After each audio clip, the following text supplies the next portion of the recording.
We're live. Thank you. Okay, thank you very much. I would like to open the meeting for the Community Culture and Events Committee meeting. There are no apologies and leave of absence, so thank you very much to everybody for coming along. And therefore, number one, co-option of a committee member, we won't need to do that. Moving on to number two, confirmation of minutes. Can I please have somebody confirm the minutes, please? I move. Thank you very much. Is there any dissent on that? Being none, we'll move on to number three, consideration of supplementary items, and there are none to my understanding, and therefore we'll move on to number four, indications of pecuniary and conflicts of interest. Are there any? Being none, we'll move on to number five, transfer of agenda items. Would anybody like to transfer any agenda items? Being none, we'll move on to 6.1, the report 6.1, the Town Hall Aboriginal Acknowledgement and Project Update. And before I open the item for discussion, I would like the Director to say a few words on this. Thank you very much. Thank you, Chair. Look, this item is largely just for noting, but we did feel that we wanted committee and council to be across this particular project. It comes directly from the Aboriginal Commitment and Action Plan, which talks about the idea of exploring a plaque or something similar out the front of the town hall. As you can see from the report and the attachment, we're looking at popping something into one of the two garden beds immediately adjacent to the front steps of the town hall. So as you're looking at the town hall, it would be from Macquarie Street, it's the garden bed on the right with a tree in it. And just doing something quite sympathetic to that space. So not just a standard sort of square plaque. So really just wanted to draw committee's attention to that. It will come back to council for approval. It's likely to need both approval in your landlord capacity, but also planning approval. So it will come back to committee. The final paragraph of that, Chair, too, I also just wanted to draw committee's attention. There is currently a plaque on the front face of the town hall, and it has been pointed out to council officers that perhaps some of the wording on that plaque is, I guess, potentially offensive to some members of the community, and we were looking at perhaps just recasting the plaque. So we're not going to take the plaque down, but just changing some of the wording because it does refer to Captain James Cook, and it was a decision of a previous council to have that plaque put on the front face of the town hall. So with those words, Chair, happy to take any questions. Thank you very much. So Alderman Sexton, I'll have you move that, and then you have a question. I'm happy to move the recommendation, and also I do have a question. Thank you. If we are going to have a much more carefully thought out and non-plaque based commemoration of the Aboriginal and Torres Strait Islanders in the front of the town hall, do we actually need that plaque that's there now? Could we not incorporate whatever is necessary to be noted that's on the existing plaque that we have to change? Can we put that into the new acknowledgement? Right, because it just seems silly that we're going to go to change the existing plaque at cost, but then have something else anyway, which we want really people to focus more on, I would have thought. Through you, Chair, yes, I do take that point. The wording of the existing plaque is, it says, erected to commemorate the bicentenary of the discovery of Australia by Captain James Cook. It's potentially, with that subject matter, it's possibly inconsistent with something that we would like to do in terms of representing or acknowledging Tasmania's First Nations. Okay, just a further comment. I think however you rephrase that, it's going to be problematic.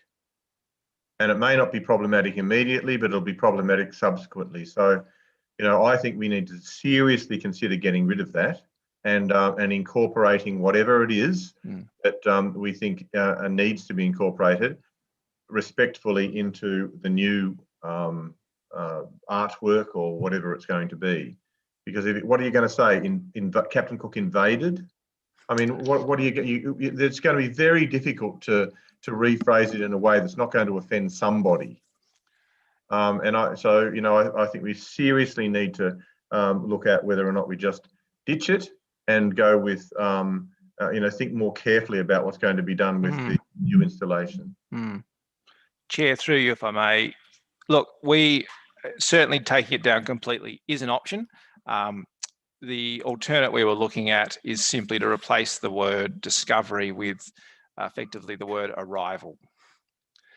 But having said that, if it is the will of the committee and council to look at removing the plaque, I think we can also certainly look at that as well. Alderman Sexton, did you want to Look, note that as something I'm happy to move. well, I'm happy to move an amendment if it's appropriate that the council consider removing the current bicentennial commemoration plaque. I mean, there is a lot of concern about references to Captain Cook, and even if the majority of the community still think we should be commemorating Captain Cook in some way or another, there is a substantial proportion of the community that doesn't, and it's just going to be a source of problems either immediately or into the future. I strongly believe so. If it's not necessary, and if we can do something to, I don't know what we can do, but I just think if we have to change it, I think we should remove it. So I'm happy to move to put a part 2 that council consider removing altogether the current bicentennial commemoration plaque and incorporating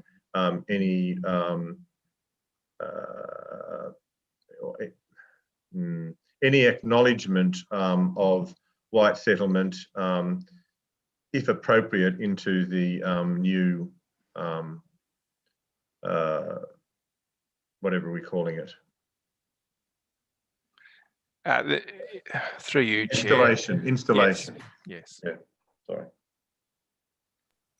thank you very much for that, Alderman Sexton. And next we had Councillor Dutta and then Councillor Harvey. Thank you, Chair. With regards to taking it away as been suggested, do we have to consult with the members of the different First Nations people? Through you, Chair, absolutely is the answer to that question, and certainly through Ms. Callick and her team, we've already commenced those discussions. This is obviously requires a lot of thought to make sure that we do something that is sensitive and appropriate. So there would be full consultation in developing this project. Thank you. With that in mind, I think we shouldn't be rushing into something. Maybe, we should tread a bit more cautiously, knowing the sensitivities to this particular matter. Thank you very much for your comments. Councillor Harvey. Sorry. Thanks, Chair. Yeah, just to say that I fully support and I appreciate the update on this project for an acknowledgement project out the front of the town hall. I think it's a really lovely way of doing this rather than some traditional kind of plaque or whatever else. I think creating a piece of artwork, I think is lovely and a really good gesture, and I'm pleased to see this go ahead. With regard to the other plaque, I haven't even noticed the other plaque, to be honest. I've never looked at it. I can't remember, don't even know where it is. But I would like to make sure that we don't tread on any toes, that we go through a good process to work out whether it's amended and returned to wherever it is, or it's ditched. But that said, it's a piece of history, so I wouldn't like to lose it. So it needs to go somewhere as a reminder of what was in the past. And there's a whole lot of things that, where we could be amending or reforming, and things are coming at us with regard to this. So yes, I agree with Councillor Dutta that I would like to make sure that we're fully across all the implications of changing or removing or whatever we choose to do with the plaque. But the main focus here is to acknowledge that I'm really pleased with this project update, and I think that something really, really excellent will come out of this. Thank you very much. Yes, Alderman Sexton, any further Just look, comments? sorry, just to clarify what I meant, I didn't mean that we rush in and remove the plaque now. What I was cautioning is changing it now. So leave it as it is until such time as a decision has been made about what the installation is going to be, what it's going to look like, and whether it's even possible to amend the words to such a degree that it won't cause offence. But don't change them, spend a whole heap of money, and then put it back there and then have somebody say, oh my God, what have you done? Because that's the likely outcome. So I agree with Councillor Dudder. I'm not suggesting we rush in and do anything. Let's just go through a process, but don't go and amend the plaque while we're doing that. Thank you very much. So we'll move that has been moved by Alderman Sexton with the added amendment. And I will just ask if there's any dissent on that particular motion item. No, being none, well, thank you very much. Sorry, yes.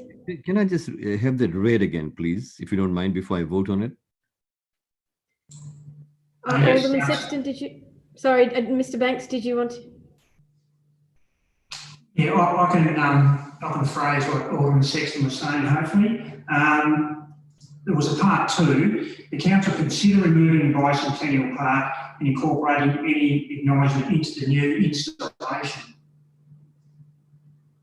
I said, and add if appropriate is what I said. Yeah. So consider removing it is what I said.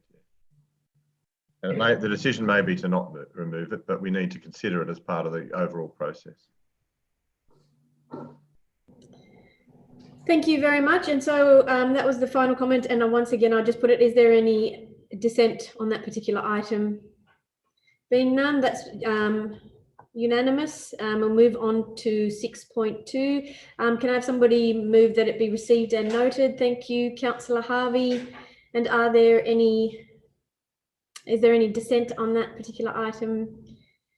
That's carried unanimously, and we'll move on to item number 7.1, white ribbon workplace accreditation. And I'll just remove myself from the chair.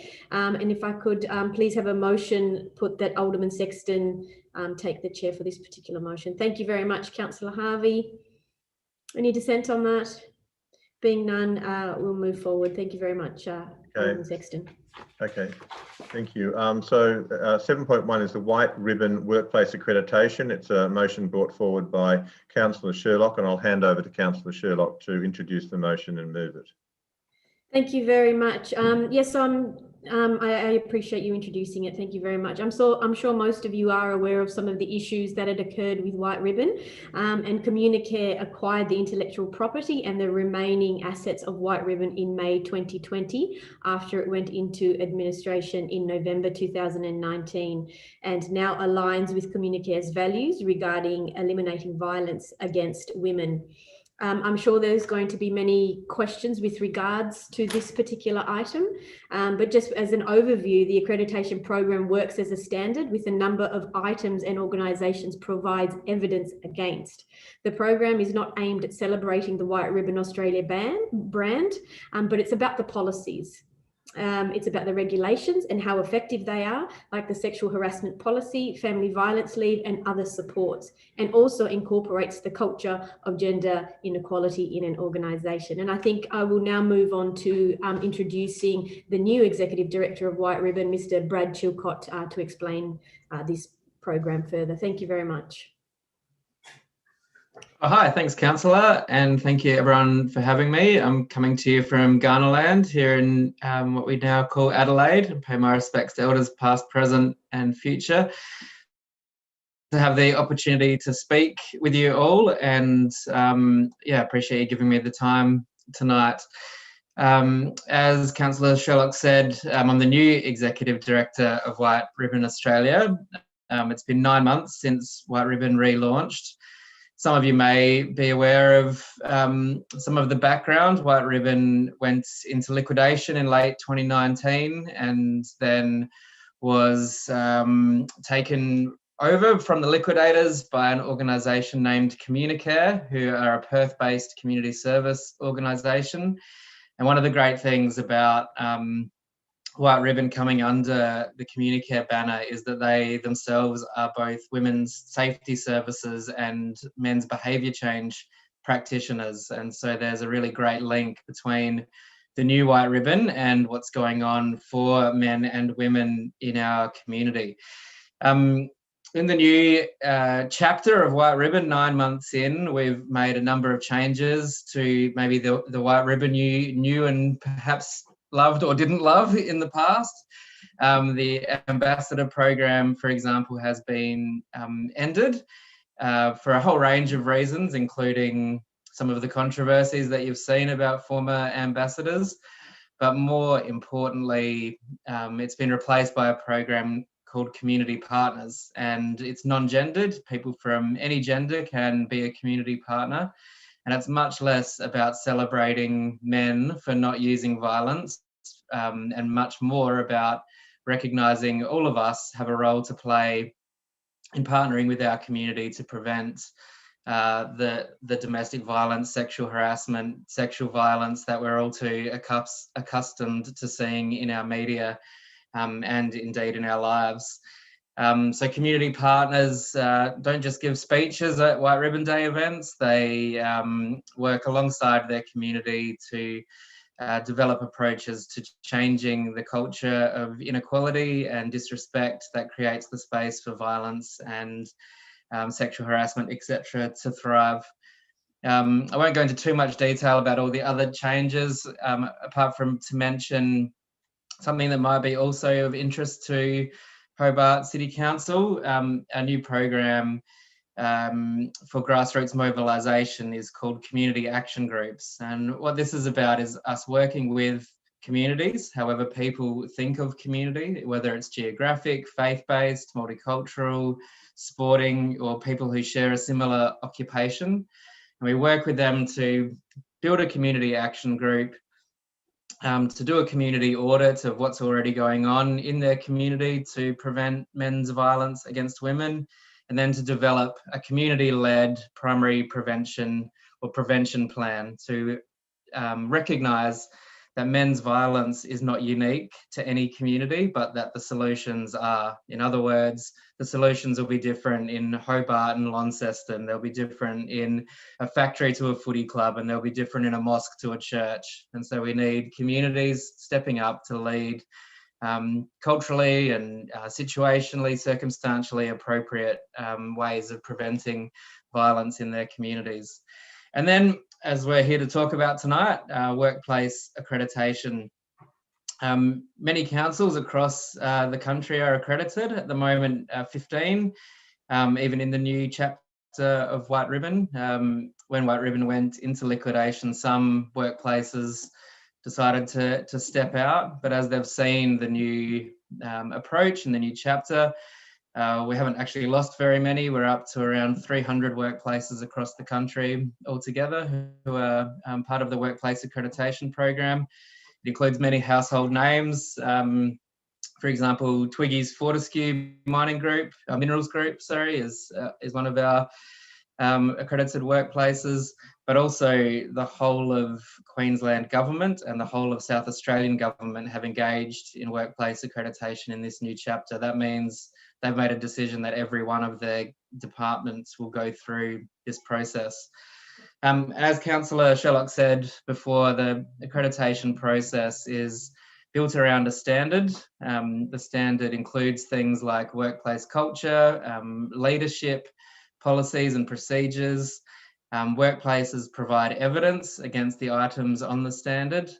It's maybe a little bit like your Welcoming Cities program that I know you've been through. With my background, I started Welcoming Australia and the organisation that initiated Welcoming Cities, or a little bit maybe like a reconciliation action plan or something like that. But you provide evidence against the standard, and then you work with White Ribbon Australia to address gaps that reveals, or to celebrate the great things that you're already doing.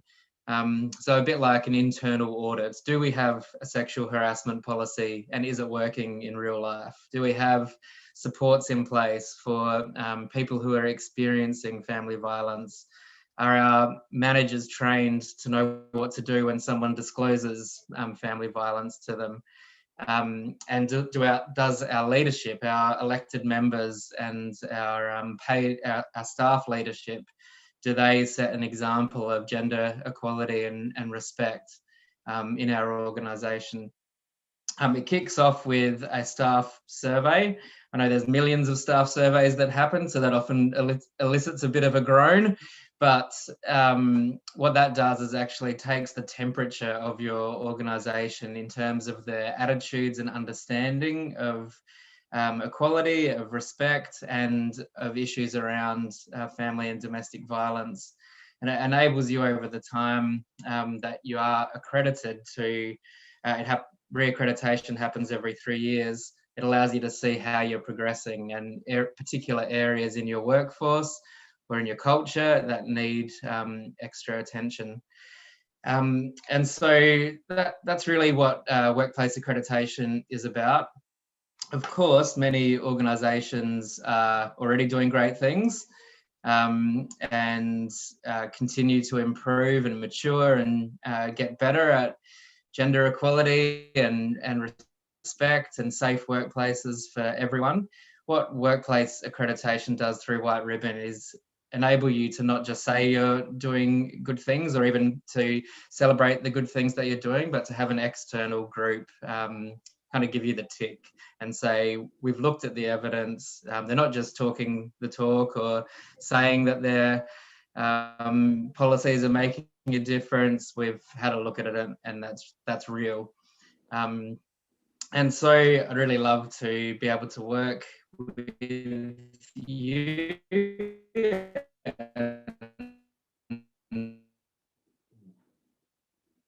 I think we may have lost Mr. Chilcot. It's dropped out, obviously. Can everybody else hear me?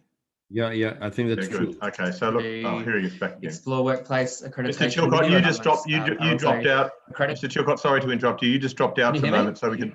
We normally only allow 5 minutes anyway, and you've had 10. So what I might do is open 10. Sorry about that. Open the floor to the other elected members to ask you any questions, and some of the issues that you may have not been able to address, you can probably address through those questions if you wish. I might just go around. Councillor Harvey, sorry. Thanks, Brad. How many councils have signed on so far? There's 15 across the country at the moment. Mm-hmm. And others are considering it? Yeah, we're in conversations with a lot. There's a lot of work to do, I guess, re-establishing relationships since the new chapter of White Ribbon launched.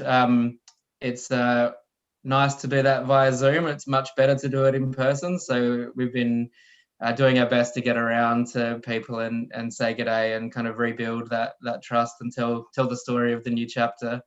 So yeah, there's a number of conversations going on with other councils, none in Tasmania yet apart from yourselves. Okay.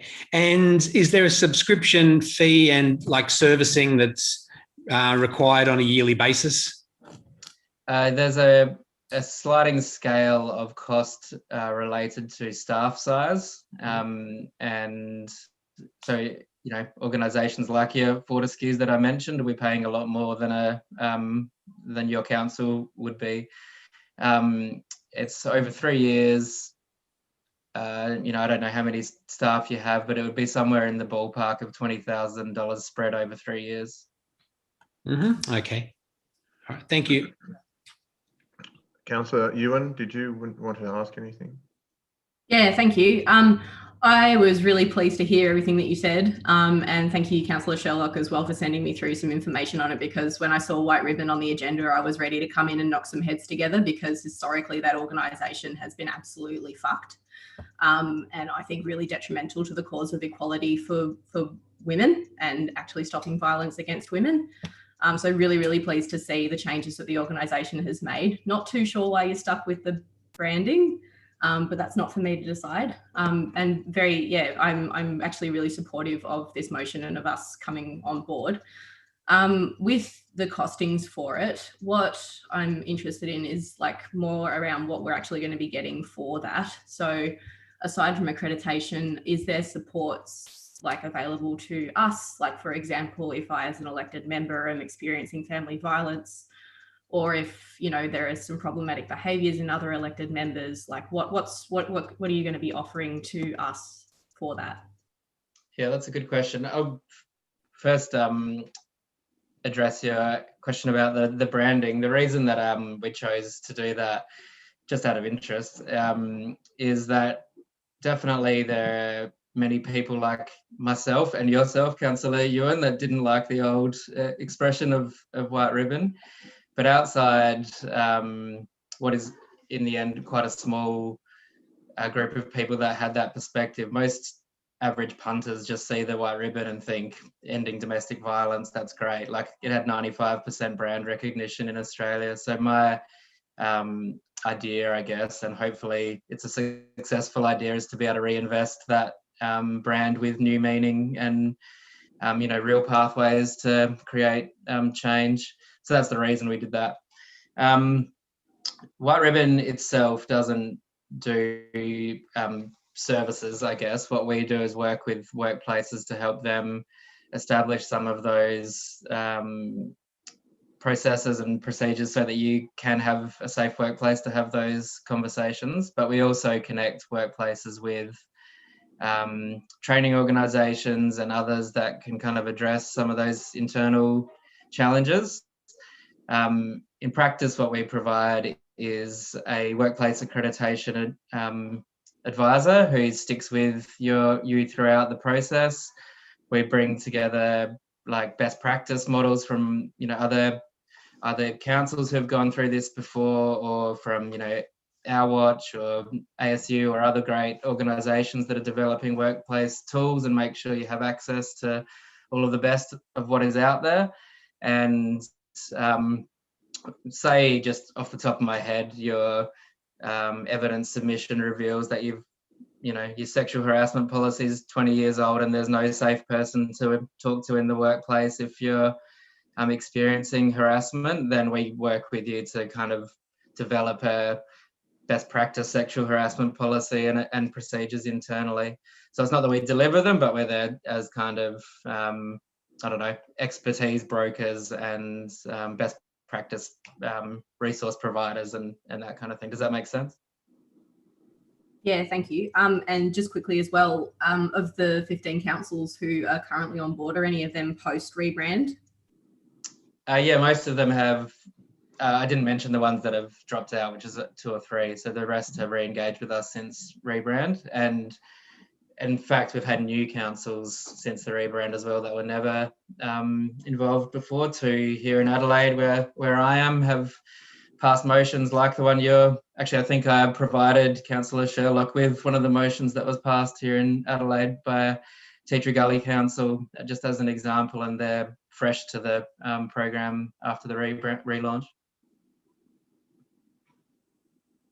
Cool. Thank you very much for that. I'm really happy to support this, and I think it's really timely, especially given our new incoming female CEO.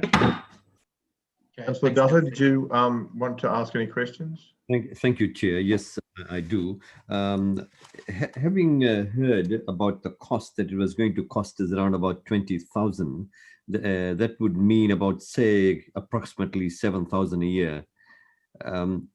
Through you, Chair, I just wanted to ask the Director if we pay welcoming cities as well to some sort of amount as being suggested here.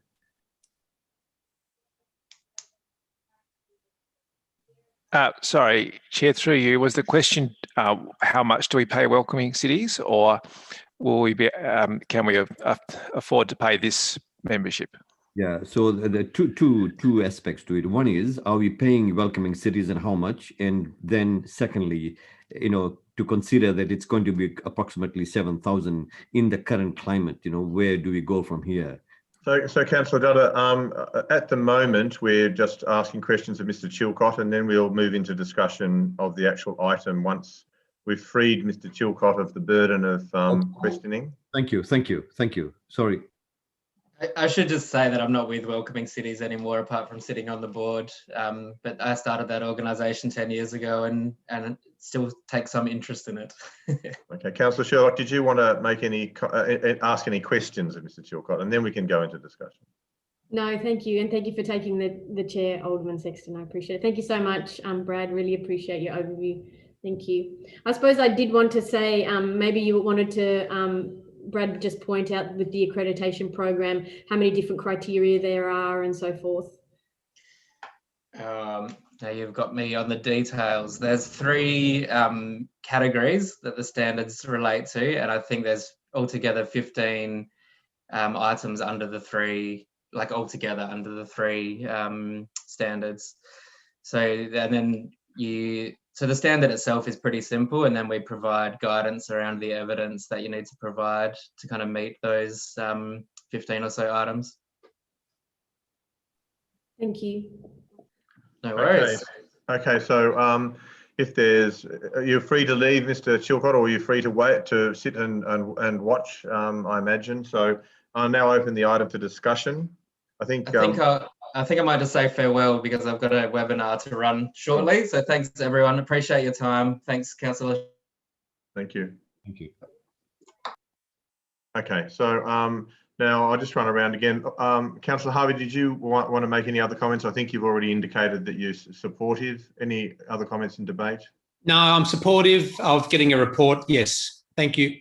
And Councillor Ewan, any further comments?